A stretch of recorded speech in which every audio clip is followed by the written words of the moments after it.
नमस्कार, मैं हूं आकांक्षा और आप देख रहे हैं IBC 24। शाम के 7 बज गए और वक्त हो गया है मध्य प्रदेश के खास बुलेटिन का। मध्य प्रदेश में आज क्या हुआ, दिन भर की भागदौड़ के बाद हम लेकर आए हैं आपके लिए मध्य प्रदेश का ऐसा बुलेटिन जिसमें आपको मिलेगा हर खबर का पूरा अपडेट। शुरुआत करते हैं शाम 7 बजे की 7 बड़ी खबरों के साथ। तो मध्य प्रदेश के इस बुलेटिन में हम आपको बताएंगे कि बीजेपी का कुनबा अब कहां पर बढ़ा है, किस तरह से लगातार ज्वाइनिंग टोली के साथ बीजेपी का कुनबा बढ़ता जा रहा है और कांग्रेस का परिवार कहां घट रहा है, किस अंचल से कांग्रेस को झटका लगा ये भी आपको बताएंगे। बयान, बवाल और FIR, किसने विवादित बयान दिया फिर बवाल हुआ, किस पर FIR हुई ये भी बताएंगे। दादी से दरिंदगी के मामले में भी एक बड़ा अपडेट आया है, वो भी एक्सक्लूसिवली आप IBC 24 पर देखेंगे। और भोपाल में एक बार फिर से लव जिहाद का मामला सामने आया है और गंदी नजर कातिल भतीजा, इसका अपडेट भी हम आपको बताएंगे। जबलपुर से ये बड़ी खबर है और इसके साथ ही आपको बताएंगे कि कहां पर मासूम के साथ पहले रेप हुआ और फिर उसके बाद उसे मौत के घाट उतार दिया गया। चलिए अब विस्तार से तमाम खबरों का रुख करते हैं। सबसे पहले आपको भोपाल लिए चलते हैं क्योंकि यहां पर एक बार फिर से लव जिहाद का मामला सामने आया है। पहचान छुपाकर लड़की से मिलने के लिए युवक पहुंच गया, गलत नाम बताकर लड़की से मिल रहा था। रहवासियों ने युवक को लड़की के साथ पकड़ा और घटना का वीडियो सामने आया है। देर रात चांदगढ़ इलाके का मामला है। तो लव जिहाद का मामला एक बार फिर भोपाल में सामने आया है। बताया जा रहा है कि युवक पहचान छुपाकर एक लड़की से मिलने के लिए पहुंचा था, उसने लड़की को गलत नाम बताया था। रहवासियों ने युवक को लड़की के साथ पकड़ा और उसके बाद आप देखिए किस तरह से उसके साथ मारपीट भी की गई है। घटना का ये वीडियो देर रात का बताया जा रहा है, चांदवाड़ इलाके का मामला।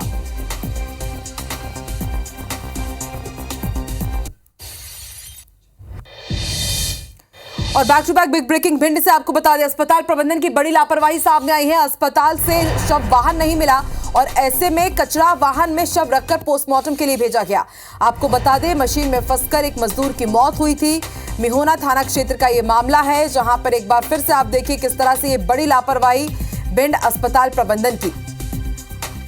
शव वाहन नहीं मिला तो कचरा वाहन में ही शव को रख दिया गया और फिर उसके बाद शव को पोस्टमार्टम के लिए भिजाया गया। आपको बता दें मशीन में फंसकर एक मजदूर की मौत हुई थी, लेकिन उसके बाद आप देखिए किस तरह से कटघरे में यहां पर अस्पताल प्रबंधन खड़ा है।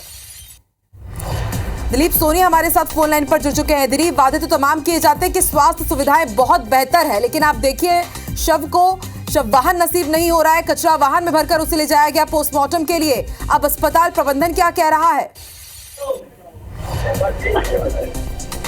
दिलीप अपडेट दीजिए।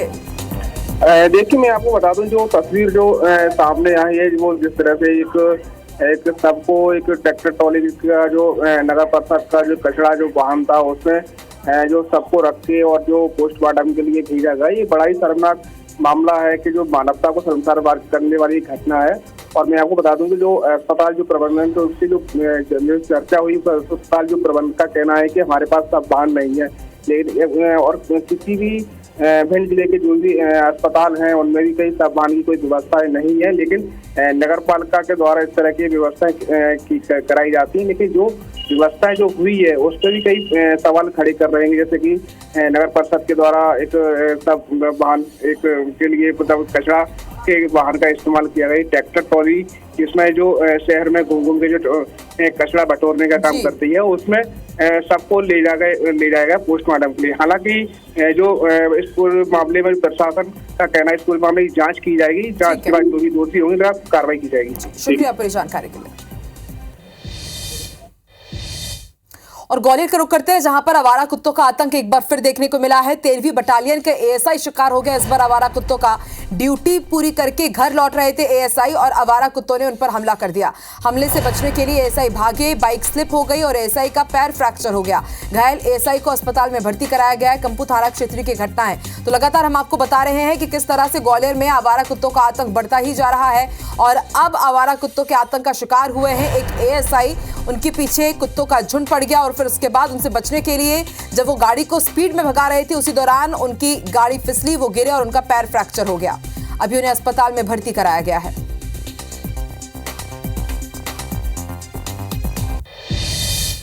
और back to back big breaking Gwalior से ही आपको बता दें, महिला टीचर आशा रावत की मौत के मामले से जुड़ा हुआ ये बड़ा अपडेट है। आरोपी युवक रानू रावत आखिरकार गिरफ्तार हो गया है।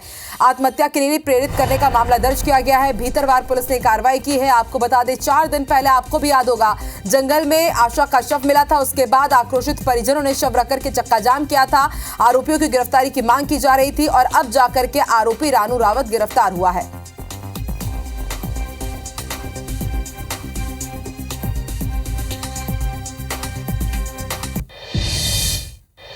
तो मध्य प्रदेश में क्राइम का ग्राफ एक बार फिर से बढ़ रहा है। संस्कारधानी जबलपुर में 2 दिन पहले एक मासूम का शव मिला था, जिसके बाद गुस्साए ग्रामीणों ने एक शराब दुकान को आग के हवाले कर दिया और अब मासूम की शॉर्ट पोस्टमार्टम रिपोर्ट में रेप के बाद हत्या की आशंका जाहिर की गई है और वहीं पुलिस आरोपियों की तलाश में जुटी है। रिपोर्ट देखिए।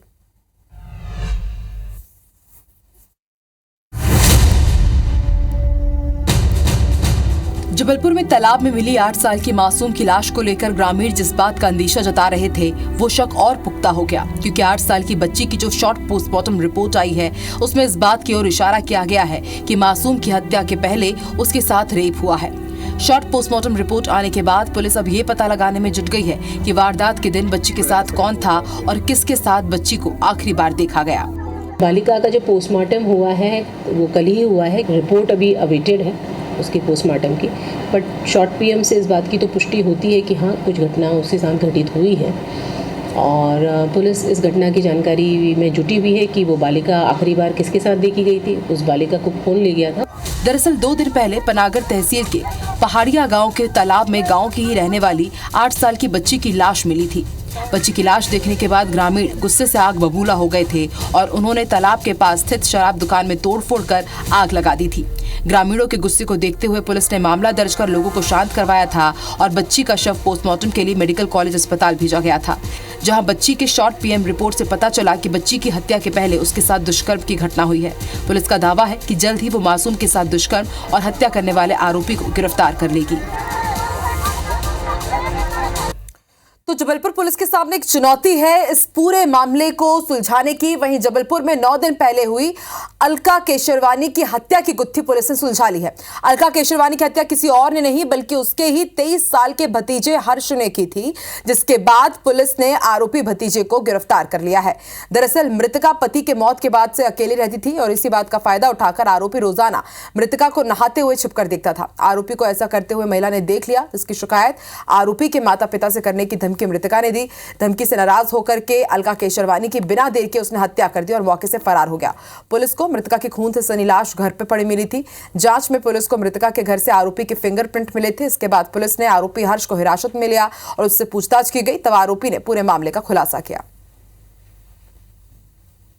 थाना पनागर अंतर्गत जो है दिनांक 19 मार्च को एक मृतिका थी अलका केसरवानी, उनकी जो है वो घर से लाश मिली थी और उसके बारे में जो इन्वेस्टिगेशन पुलिस ने किया था और चूँकि वो मर्डर जो था वो क्लियर नहीं हो रहा था कि उसका मर्डर किसने किया है। इसको इन्वेस्टिगेशन करने पर जो है अब ये स्पष्ट हुआ है कि ये जो मर्डर था ये उसी के जेठ के लड़के हर्ष केसरवानी ने किया है।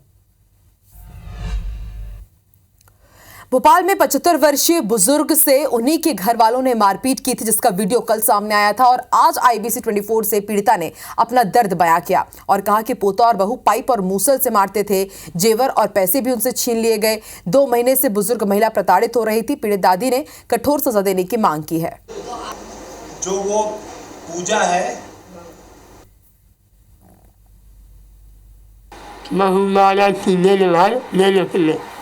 फिर वो मारा तो दुकान पे सुबह मारा तो तब मामी मारा, फिर दोनों मिल के मारा।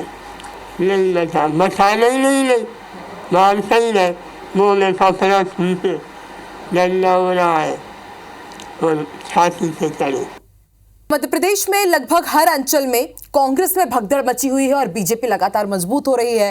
कांग्रेस की स्थिति कमजोर हो रही है। कुछ ऐसा ही हाल दूसरे दलों का भी है, जिनके कार्यकर्ता एक के बाद एक बीजेपी में शामिल हो रहे हैं। देखिए आज कैसे दूसरे पार्टियों को बीजेपी ने दिया है बड़ा झटका, इस रिपोर्ट में।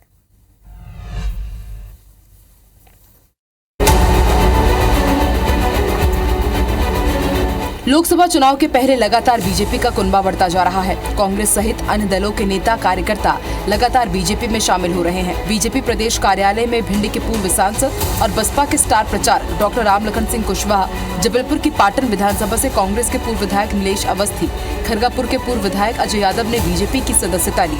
मुख्यमंत्री डॉक्टर मोहन यादव, बीजेपी के प्रदेश अध्यक्ष V D Sharma, new joining टोली के प्रभारी डॉक्टर नरोत्तम मिश्रा और सह प्रभारी संजय पाठक ने तीनों नेताओं को सदस्यता दिलाई। इस दौरान अपने संबोधन में मुख्यमंत्री डॉक्टर मोहन यादव ने कहा कि मध्य प्रदेश के हर अंचल में बीजेपी का परिवार बढ़ रहा है। कुल मिलाकर ये आश्वस्त करता हूं कि आप सरकार के अंदर आपके अच्छे उपयोगी सुझाव में उसका भी पालन करेंगे। सरकार के माध्यम से जनता की सेवा करने के लिए आपका भी उपयोग करेंगे, आपको हिस्सेदार बनाएंगे। वहीं कांग्रेस के दिग्गजों के बीजेपी प्रवेश पर बीजेपी प्रदेश अध्यक्ष वी डी शर्मा ने कहा कि रामलखन सिंह भिंडी के क्षेत्र में अपना अलग स्थान रखते हैं। वो बसपा से राष्ट्रीय स्तर के स्टार प्रचारक हैं। नीलेश अवस्थी बीजेपी के परिवार में शामिल हो रहे हैं। हमारा परिवार लगातार बढ़ रहा है। जिन्होंने भारतीय जनता पार्टी की सदस्यता ग्रहण की है, ऐसे हमारे डॉक्टर रामलखन सिंह जी भिंड के सांसद रहे, विधायक रहे और वरिष्ठ नेता हैं। लोकसभा चुनाव से पहले बीजेपी एक के बाद एक कांग्रेस को झटका दे रही है। सवाल ये कि आखिर ऐसे मुश्किल समय में कांग्रेस कैसे मजबूत होगी और क्या कांग्रेस के इस नए परिवार के साथ बीजेपी का मिशन 29 पूरा होगा। Bureau report IBC 24। तो पूर्व विधायक नीलेश अवस्थी के साथ ही जबलपुर के 28 कांग्रेस नेताओं के बीजेपी में शामिल होने पर कांग्रेस प्रत्याशी दिनेश यादव ने तंज कसा। उन्होंने कहा कि भाजपा को अपने संगठन पर भरोसा ही नहीं है, इसलिए वो चुनाव के वक्त कांग्रेस को लालच और भय दिखाकर दल बदल करवा रहे हैं। कांग्रेस प्रत्याशी दिनेश यादव ने यह भी कहा कि पूर्व विधायक नीलेश अवस्थी समेत कई कांग्रेस नेताओं के भाजपा में जाने से कांग्रेस पार्टी को कोई फर्क नहीं पड़ेगा, बल्कि चुनाव के वक्त भाजपा में ही अंतरकलह और बढ़ जाएगी। तो वो बेचारे इस बात से क्रोधित हैं और घर में बैठे हुए, बल्कि चिंतित है भाजपा के लोग कि जो बाहर से जो इतनी आमद हो रही है तो हमारा भविष्य क्या होगा।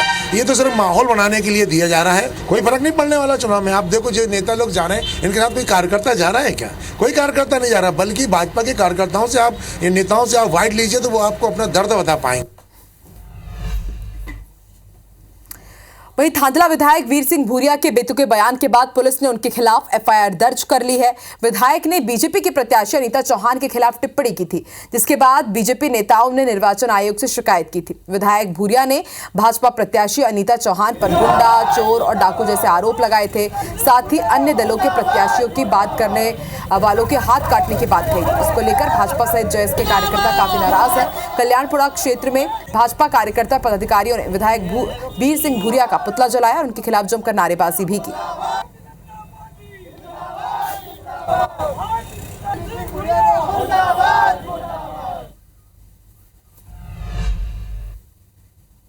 और मध्य प्रदेश के इस बुलेटिन में फिलहाल इतना ही, लेकिन आगे देखिए छत्तीसगढ़ का बुलेटिन हमर बानी हमर गोट राहुल सिन्हा के साथ। नमस्कार।